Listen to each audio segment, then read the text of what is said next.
The home under the ground. One of the first things Peter did next day was to measure Wendy and John and Michael for hollow trees. Hook, you remember, had sneered at the boys for thinking they needed a tree apiece, but this was ignorance, for unless your tree fitted you it was difficult to go up and down, and no two of the boys were quite the same size. Once you fitted, you drew in your breath at the top, and down you went at exactly the right speed, while to ascend you drew in and let out alternately, and so wriggled up. Of course, when you have mastered the action you are able to do these things without thinking of them, and nothing can be more graceful.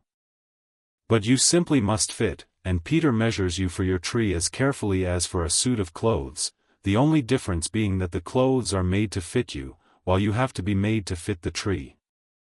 Usually it is done quite easily, as by your wearing too many garments or too few, but if you are bumpy in awkward places or the only available tree is an odd shape, Peter does some things to you, and after that you fit. Once you fit, great care must be taken to go on fitting, and this, as Wendy was to discover to her delight, keeps a whole family in perfect condition.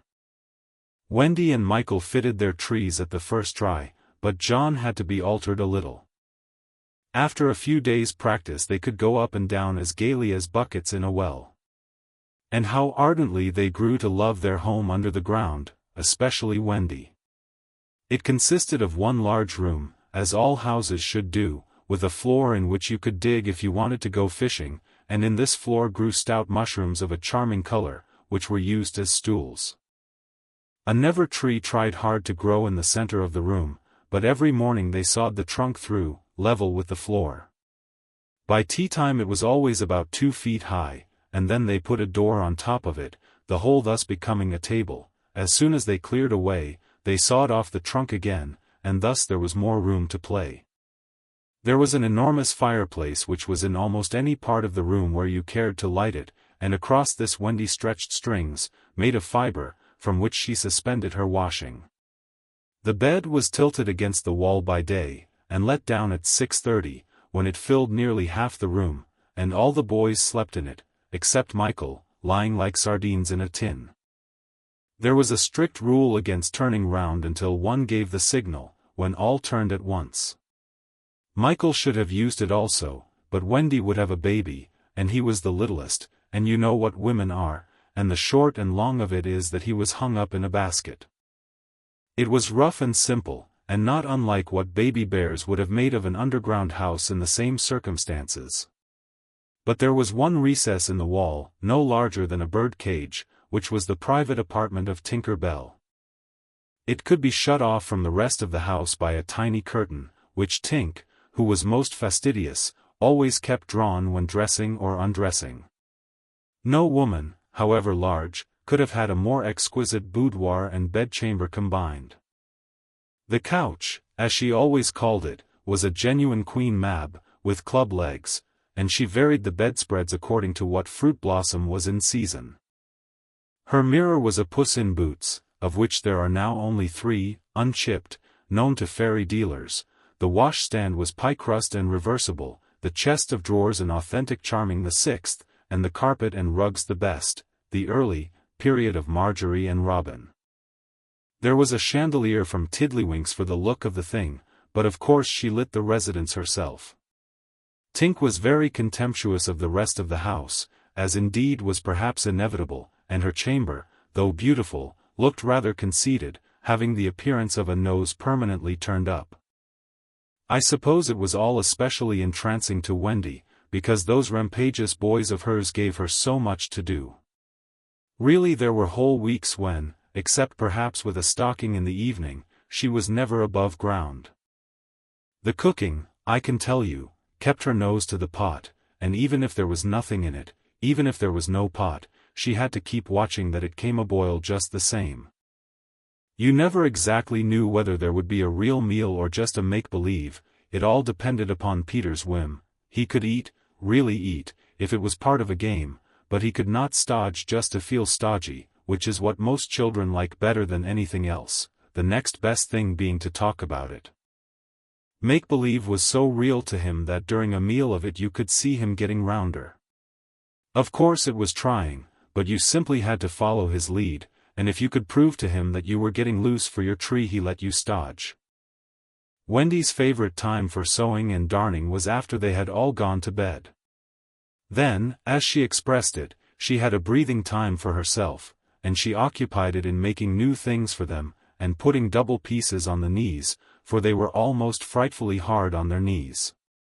When she sat down to a basketful of their stockings, every heel with a hole in it, she would fling up her arms and exclaim, "Oh dear, I am sure I sometimes think spinsters are to be envied." Her face beamed when she exclaimed this. You remember about her pet wolf? Well, it very soon discovered that she had come to the island and it found her out, and they just ran into each other's arms. After that it followed her about everywhere. As time wore on, did she think much about the beloved parents she had left behind her? This is a difficult question, because it is quite impossible to say how time does wear on in the Neverland, where it is calculated by moons and suns, and there are ever so many more of them than on the mainland. But I am afraid that Wendy did not really worry about her father and mother. She was absolutely confident that they would always keep the window open for her to fly back by, and this gave her complete ease of mind. What did disturb her at times was that John remembered his parents vaguely only, as people he had once known, while Michael was quite willing to believe that she was really his mother. These things scared her a little, and nobly anxious to do her duty, she tried to fix the old life in their minds by setting them examination papers on it, as like as possible to the ones she used to do at school.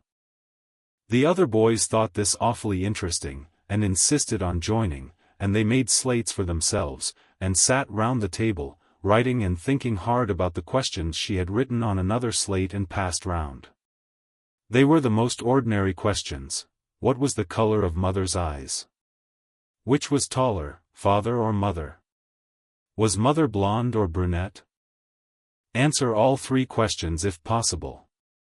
A. Write an essay of not less than 40 words on how I spent my last holidays, or the characters of father and mother compared. Only one of these to be attempted.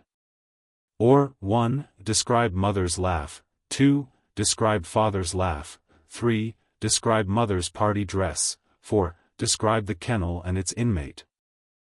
They were just everyday questions like these, and when you could not answer them you were told to make a cross, and it was really dreadful what a number of crosses even John made. Of course the only boy who replied to every question was Slightly, and no one could have been more hopeful of coming out first, but his answers were perfectly ridiculous, and he really came out last, a melancholy thing.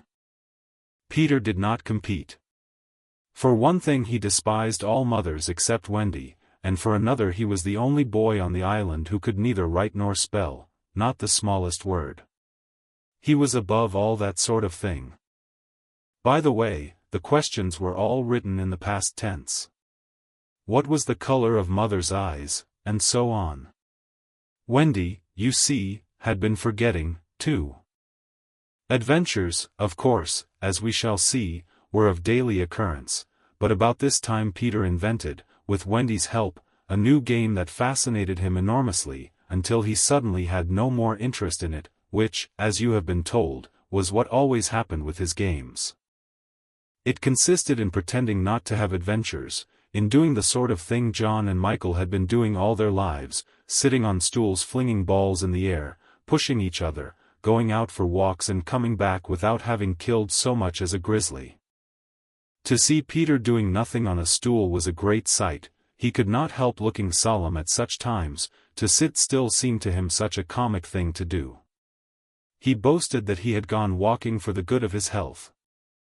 For several suns these were the most novel of all adventures to him, and John and Michael had to pretend to be delighted also, otherwise he would have treated them severely. He often went out alone, and when he came back you were never absolutely certain whether he had had an adventure or not. He might have forgotten it so completely that he said nothing about it, and then when you went out you found the body, and, on the other hand, he might say a great deal about it, and yet you could not find the body. Sometimes he came home with his head bandaged, and then Wendy cooed over him and bathed it in lukewarm water, while he told a dazzling tale. But she was never quite sure, you know. There were, however, many adventures which she knew to be true because she was in them herself, and there were still more that were at least partly true, for the other boys were in them and said they were wholly true. To describe them all would require a book as large as an Latin-English dictionary, and the most we can do is to give one as a specimen of an average hour on the island. The difficulty is which one to choose. Should we take the brush with the Redskins at Slightly Gulch? It was a sanguinary affair, and especially interesting as showing one of Peter's peculiarities, which was that in the middle of a fight he would suddenly change sides. At the Gulch, when victory was still in the balance, sometimes leaning this way and sometimes that, he called out, "I'm Redskin today, what are you, Toodles?"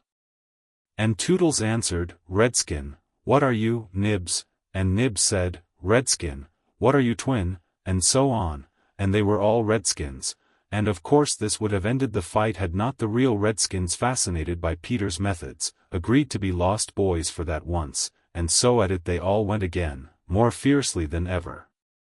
The extraordinary upshot of this adventure was, but we have not decided yet that this is the adventure we are to narrate. Perhaps a better one would be the night attack by the Redskins on the house under the ground, when several of them stuck in the hollow trees and had to be pulled out like corks.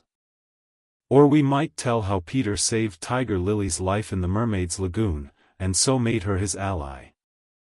Or we could tell of that cake the pirates cooked so that the boys might eat it and perish, and how they placed it in one cunning spot after another, but always Wendy snatched it from the hands of her children, so that in time it lost its succulence, and became as hard as a stone, and was used as a missile, and Hook fell over it in the dark.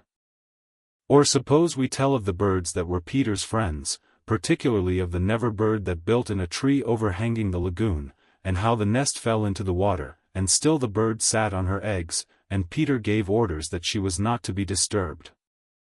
That is a pretty story, and the end shows how grateful a bird can be, but if we tell it we must also tell the whole adventure of the lagoon, which would of course be telling two adventures rather than just one.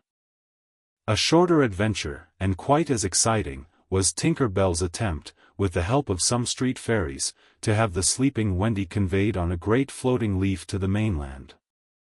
Fortunately the leaf gave way and Wendy woke, thinking it was bath time, and swam back. Or again, we might choose Peter's defiance of the lions, when he drew a circle round him on the ground with an arrow and dared them to cross it, and though he waited for hours, with the other boys and Wendy looking on breathlessly from trees, not one of them dared to accept his challenge. Which of these adventures shall we choose? The best way will be to toss for it. I have tossed, and the lagoon has won. This almost makes one wish that the Gulch or the cake or Tink's leaf had won. Of course I could do it again, and make it best out of three, however, perhaps fairest to stick to the lagoon.